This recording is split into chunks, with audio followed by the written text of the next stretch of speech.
The wedding that never was.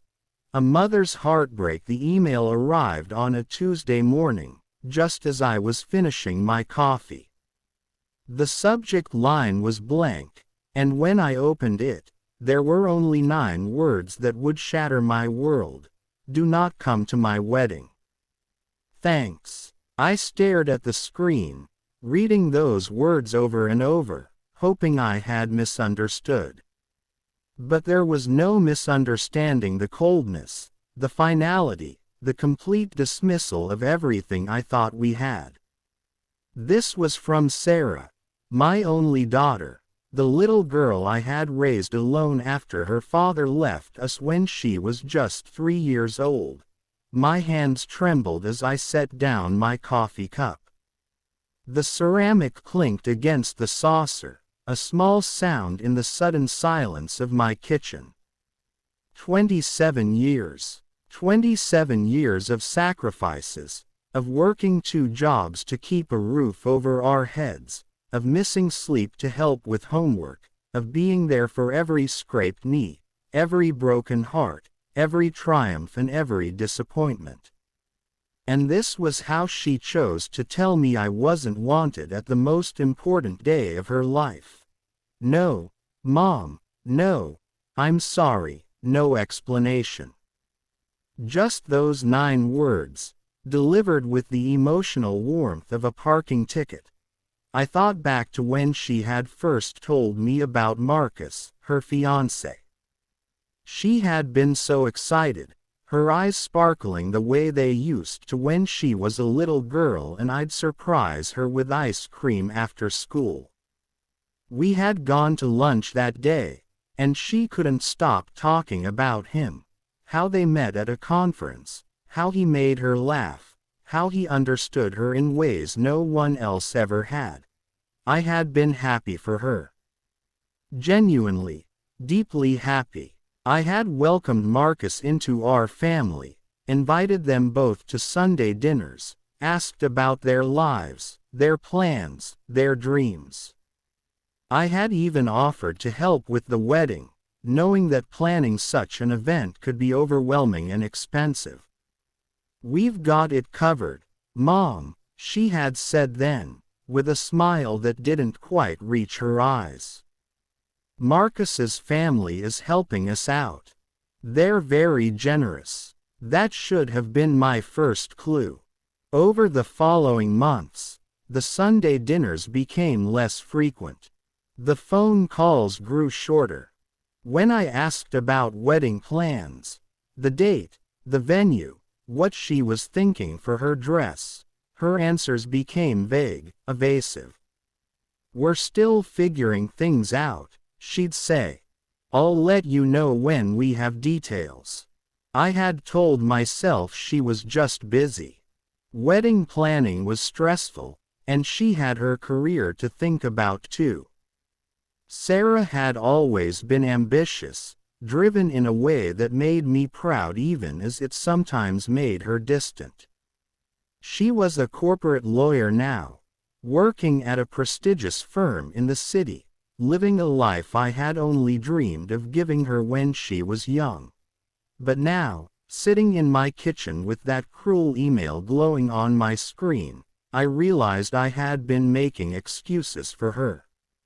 I had been seeing what I wanted to see, believing what I needed to believe, that despite the distance growing between us, she still loved me, still valued me, still wanted me in her life. The email had come with no explanation, no context, no acknowledgement of what those words would do to me. It was a dismissal, pure and simple.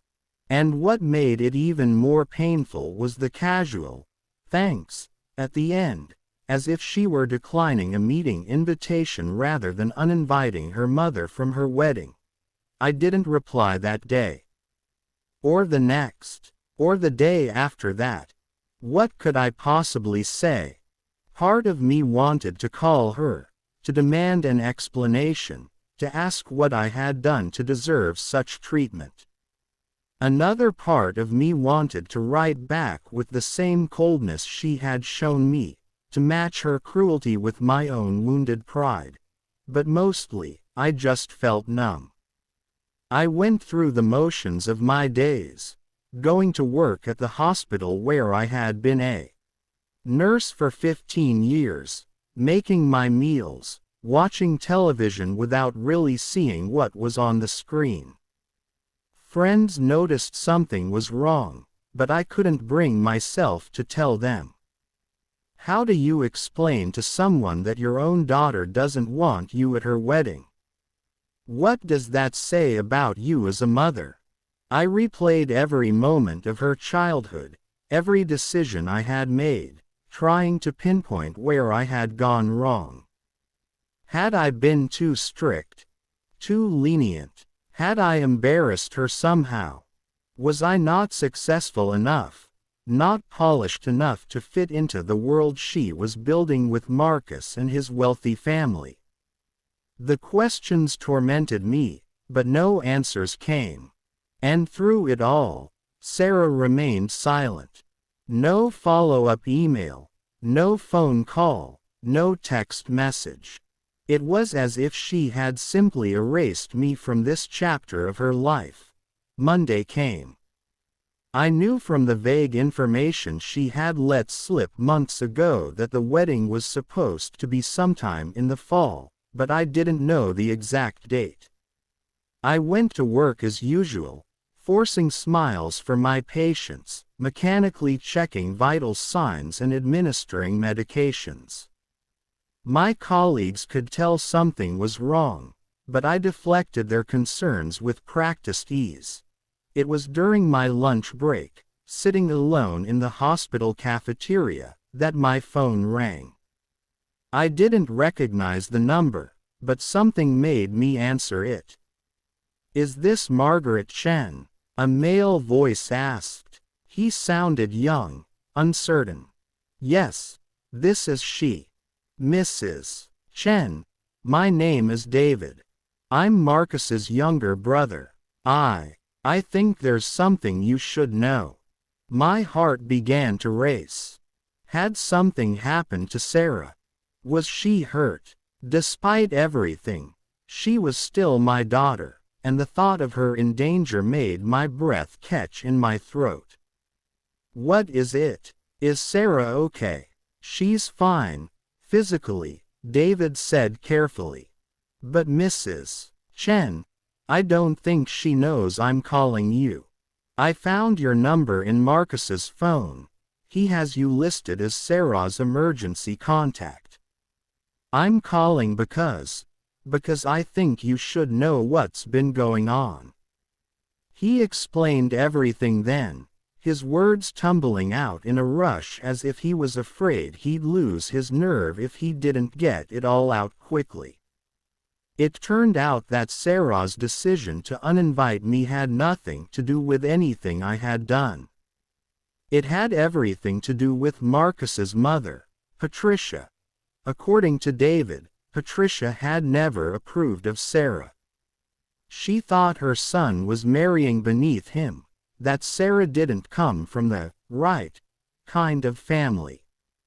But Marcus had insisted, and Patricia had reluctantly gone along with the engagement. However, she had made it her mission to reshape Sarah into someone she deemed acceptable. The lavish wedding being planned wasn't the intimate ceremony Sarah had originally wanted. It was Patricia's vision, a grand affair at an exclusive country club, with a guest list full of business associates and society connections. Patricia had taken over every aspect of the planning, and Sarah, desperate to fit in and please her future mother-in-law, had let her. "But here's the thing, Mrs. Chen," David continued, his voice dropping lower. "Patricia told Sarah that having you at the wedding would be embarrassing. She said you were too working class, that you wouldn't fit in with their guests, that your presence would reflect poorly on Sarah. She convinced Sarah that if she really wanted to be part of this family, she needed to leave her old life behind. including you. I felt like I had been punched in the stomach. Not because Patricia had said those things. I had dealt with snobs and elitists before, but because Sarah had listened. She had chosen these people, this lifestyle, over her own mother. "I'm so sorry," David said quietly. "I thought you should know the truth. My mother, she's not a kind woman. And I'm ashamed to say that Marcus has always gone along with whatever she wants. I told him he was making a huge mistake, that family should mean more than this, but he wouldn't listen." "Why are you telling me this?" I asked, my voice barely above a whisper. "Because someone should stand up for what's right," he said. "And because I thought you deserved to know it wasn't really about you. And because the wedding is today. It's happening right now, at the Lakewood Country Club. It started at 2 o'clock. I looked at my watch. It was 2:45. Right at that moment, my daughter was probably saying her vows, surrounded by strangers who had convinced her that her own mother wasn't good enough to witness her happiness. "Thank you for calling," I managed to say. "It means more than you know." After David hung up, I sat there in the cafeteria, staring at my phone. I could picture the scene. Sarah in a white dress, Marcus in his tuxedo, Patricia beaming with satisfaction at having orchestrated the perfect society wedding. And somewhere in Sarah's mind, did she think of me at all? Did she feel even a twinge of guilt or sadness that I wasn't there? I thought about driving to the country club, about walking in and confronting them all, about making a scene that would give Patricia exactly what she feared. But what would that accomplish? Sarah had made her choice. She had chosen acceptance from people who demanded she erase parts of herself to fit their mold. She had chosen a life where her own mother was an embarrassment to be hidden away. Instead, I finished my lunch and went back to work. I held the hand of an elderly patient who was frightened about an upcoming surgery. I comforted a young mother whose child had been admitted with pneumonia. I did my job, the same job I had done for years, the job that had put food on our table and clothes on Sarah's back and paid for her tutors when she struggled with calculus in high school. That evening, I drove home in the twilight, watching the autumn leaves drift across the road. When I got to my small house, I walked through the rooms, looking at the photographs on the walls. Sarah as a baby, Sarah's first day of school, Sarah's high school graduation, Sarah receiving her law degree. A whole life documented in frames, a whole history that she was now trying to forget. I sat down at my computer and finally wrote my reply to her email.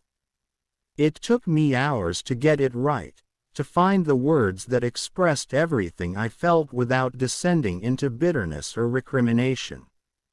"Dear Sarah," I wrote, "I received your message. I won't pretend that it didn't hurt, because it did. More than you may ever understand. But I want you to know that I will always love you, no matter what.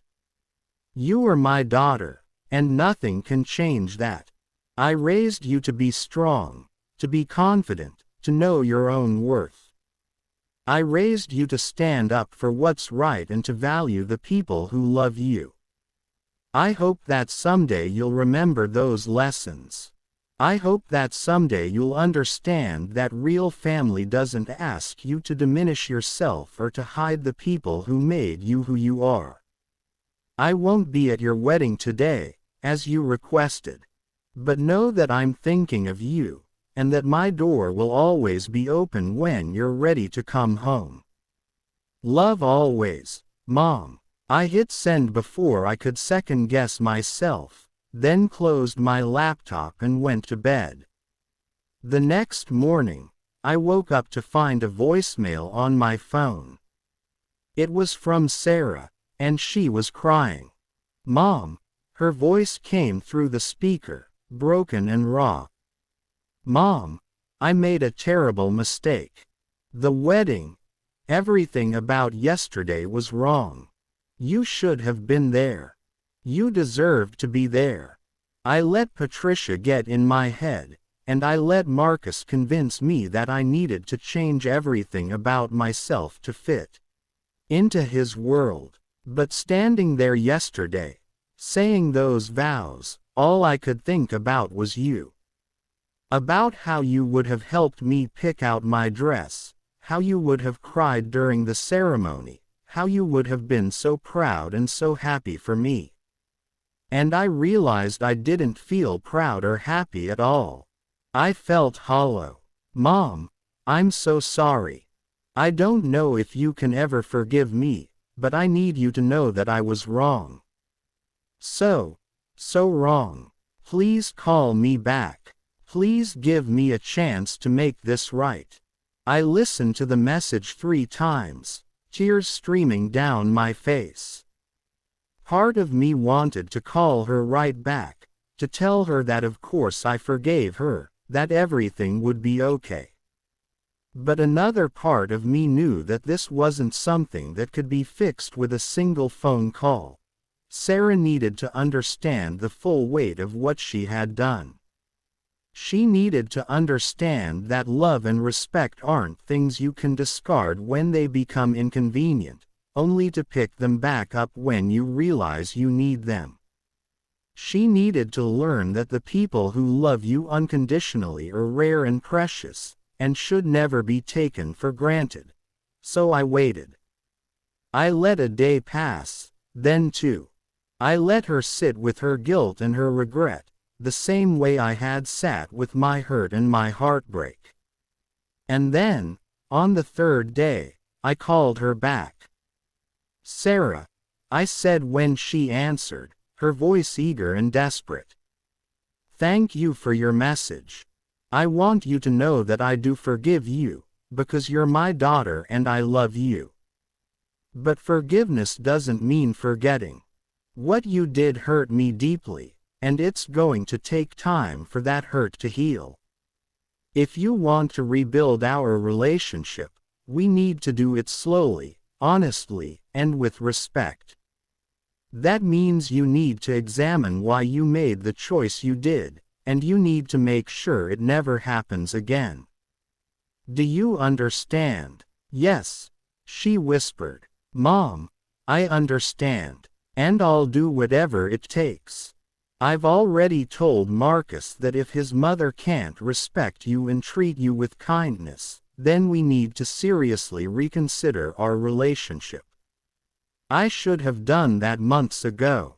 I should have stood up for you, for us, for everything you've given me. I got lost, Mom.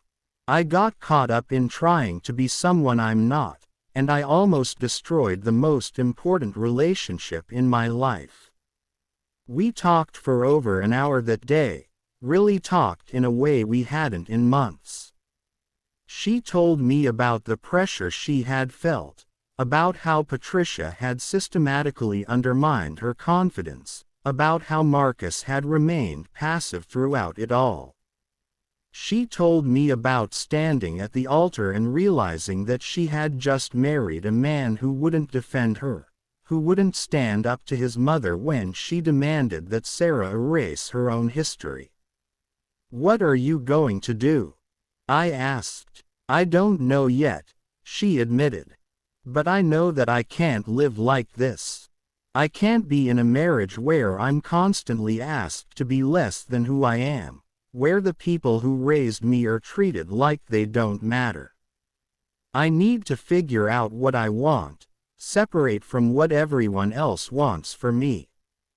In the months that followed, Sarah and I slowly rebuilt our relationship. She moved out of the apartment she had shared with Marcus and got her own place. She started therapy to work through why she had been willing to sacrifice her own values for acceptance. She set firm boundaries with Marcus's family, making it clear that any relationship with her meant respecting where she came from and who she was. The marriage eventually ended in divorce. Marcus, it turned out, would always choose his mother over his wife. But Sarah emerged from it stronger, clearer about who she was and what she wanted. She came to Sunday dinners again. She called just to talk. She apologized not just with words, but with actions, consistently showing up and demonstrating that she had learned from her mistake. And me. I learned something too. I learned that loving someone means setting boundaries, that forgiveness doesn't mean accepting mistreatment, and that sometimes the most loving thing you can do is let someone face the consequences of their choices. The cruelest email my daughter ever sent me changed both of our lives. It forced a reckoning that was probably overdue, a confrontation with values and priorities that had been ignored for too long. It hurt. God, how it hurt. But it also led us to a more honest, more authentic relationship than we had ever had before.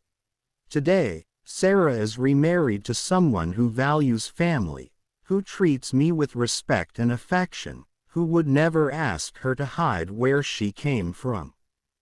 And when she sent me the invitation to this second wedding, it came with a handwritten note. Mom, you're not just invited, you're essential. None of this means anything without you there. I love you, and I'll never forget that again. That day, when she walked down the aisle, I was in the front row, crying tears of joy and relief and gratitude.